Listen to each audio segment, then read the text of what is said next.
José Enrique Rodó nació en Montevideo, Uruguay, el 15 de julio de 1871 y murió en Palermo, Italia, el 1 de mayo de 1917.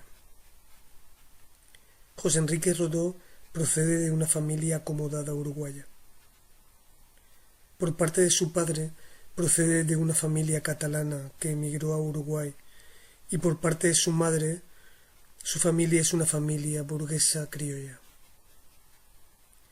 Rodó aprendió a leer con solo 4 años y fue a la escuela hasta los 14, momento en el que su padre muere y por este motivo debe dejar los estudios y ponerse a trabajar como escribiente. Más tarde, y debido a su afición al periodismo, comienza a trabajar en diferentes periódicos, donde publica sus primeros artículos y ensayos de interés. Aunque no había terminado sus estudios universitarios, en 1897 comienza a trabajar como profesor en la Universidad Nacional de Uruguay, debido a su fama de escritor y pensador. Rodó es un hombre implicado en la realidad de su tiempo, y esto le hace ser, durante 3 legislaturas, diputado en la Asamblea Nacional por el Partido Colorado. En su última etapa, viaja a Europa como corresponsal del periódico argentino Caras y Caretas. Viaja por España, Francia e Italia, donde muere, se dice, completamente solo en 1917.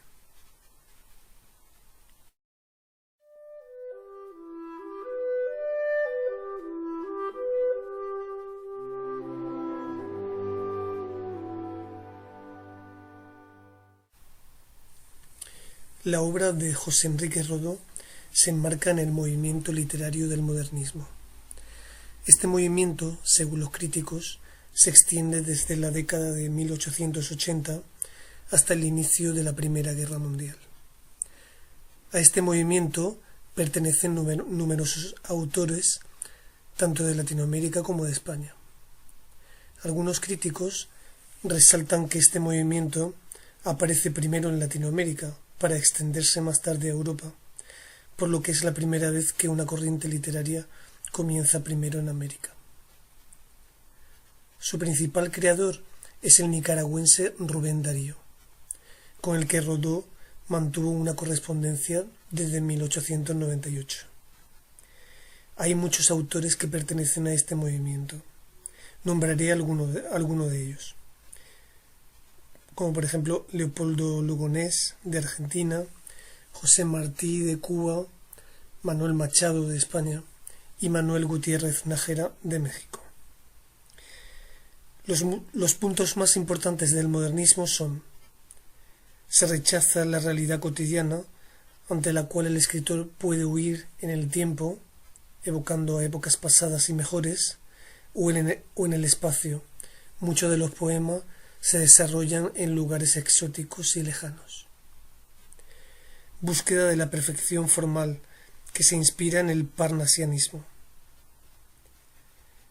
La búsqueda de la belleza se consigue a través de imágenes muy plásticas y el acercamiento a las artes. Se usan adjetivos de color e imágenes relacionadas a los sentidos. Se le da importancia a la musicalidad y el ritmo,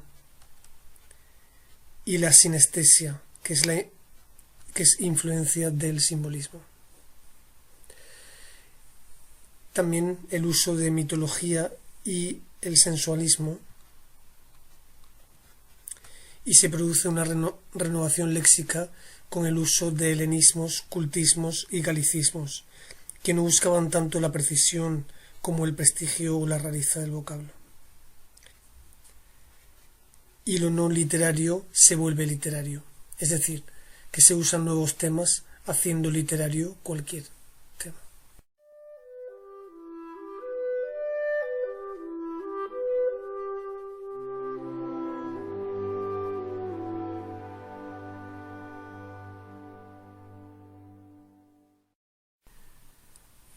Ariel es la obra más importante de José Enrique Rodó y fue publicada en el año 1900, cuando Rodó apenas tenía 29 años. Es un momento interesante desde el punto de vista histórico, de cambio de siglo y solo 2 años después de la guerra hispano-estadounidense en Cuba, cuando España deja de ser potencia colonial en América y aparece otro nuevo imperio colonial con el expansionismo de los Estados Unidos y su modelo utilitarista y materialista. Este va a ser uno de los temas principales de Ariel, y el intento de crear una identidad latinoamericana para que los países hispanoamericanos no caigan de nuevo en las redes imperialistas norteamericanas, cuando acaban de dejar de ser colonias españolas. Rodó va a intentar con su ensayo que las nuevas generaciones de jóvenes latinoamericanos despierten y sean conscientes de lo que se avecina y se sientan orgullosos de ser latinoamericanos y de su pasado grecolatino y cristiano.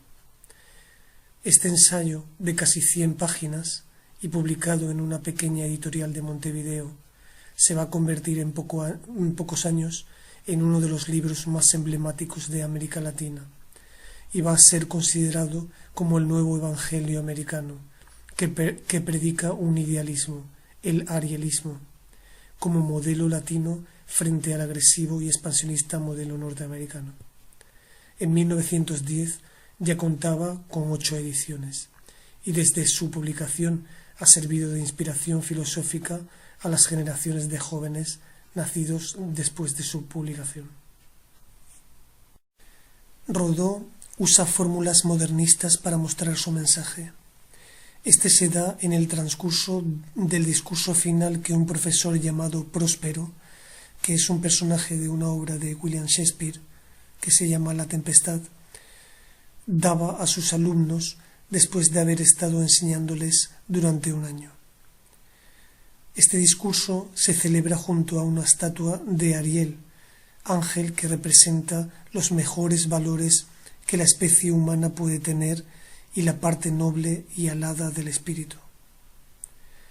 También en esta obra de Shakespeare existe un tercer personaje llamado Calibán, que representa los aspectos más mundanos, los bajos estímulos del cuerpo y el materialismo, y que en la obra de Rodó simboliza el modelo norteamericano.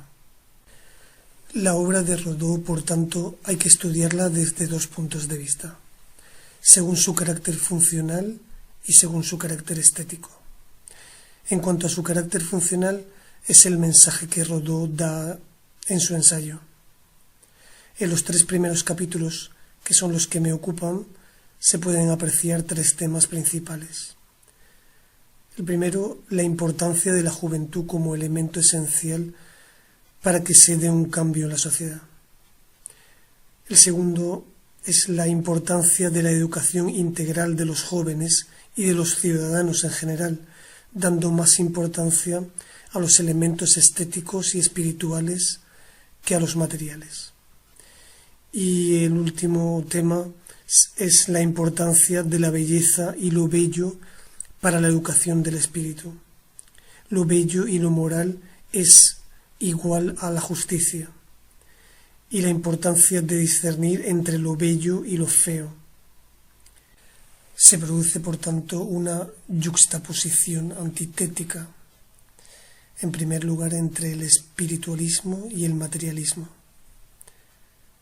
en segundo lugar entre el mundo antiguo y el moderno, en tercer lugar entre Ariel y Calibán, y en cuarto y último entre Latinoamérica y Estados Unidos.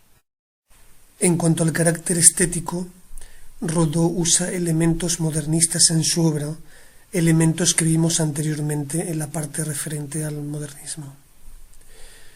También utiliza ejemplos y referencias que dan al texto una mayor dimensión literaria y a la vez sirven de apoyo pedagógico para explicar mejor el mensaje. Y por último, decir que existen 2 planos en el texto, lo que provoca una disyunción entre lo hablado por Próspero en su discurso y lo escrito por el propio narrador. Rodó con esto hace que el mensaje se propague a través del personaje de Próspero y no de una forma directa.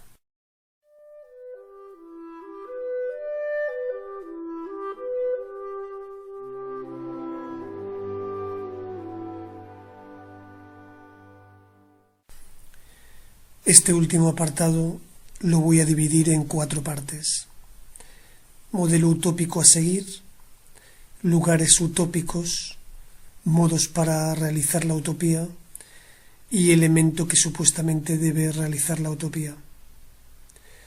En el modelo a seguir tenemos al propio Ariel como símbolo de los aspectos más elevados de la condición humana y de las aspiraciones de Latinoamérica. En cuanto al lugar utópico, está el aula donde Próspero da el discurso, y en el ejemplo del cuento del rey, en el capítulo 2, está la habitación privada. Ambos son lugares donde se crea, germina y crece una utopía cultural, política y estética. Estos elementos modernistas son los lugares secretos y sagrados que el artista posee para alejarse de la realidad mundana y el materialismo y perseguir cotas más altas. El modo en el que se va a realizar la utopía es a través de una educación integral que una lo antiguo y lo moderno, la tradición grecolatina y la modernidad. Y de la tradición antigua se va a recoger sobre todo los elementos filosóficos, el pensamiento libre, la curiosidad de la investigación y la conciencia de la dignidad humana. Otro modo utópico que Rodó menciona es la unión de Latinoamérica siguiendo las ideas del bolivarismo y sanmartinismo. Esta es la vieja idea de la unión de los países latinoamericanos en lo que serían los Estados Unidos del Sur, y que Rodó propone también como un contrapunto al imperialismo que viene desde el norte. Por último, ¿quién va a realizar la utopía? Aquí tenemos a la juventud como elemento esperanzador en el desarrollo positivo de una sociedad y del espíritu de renovación, luz, amor y energía.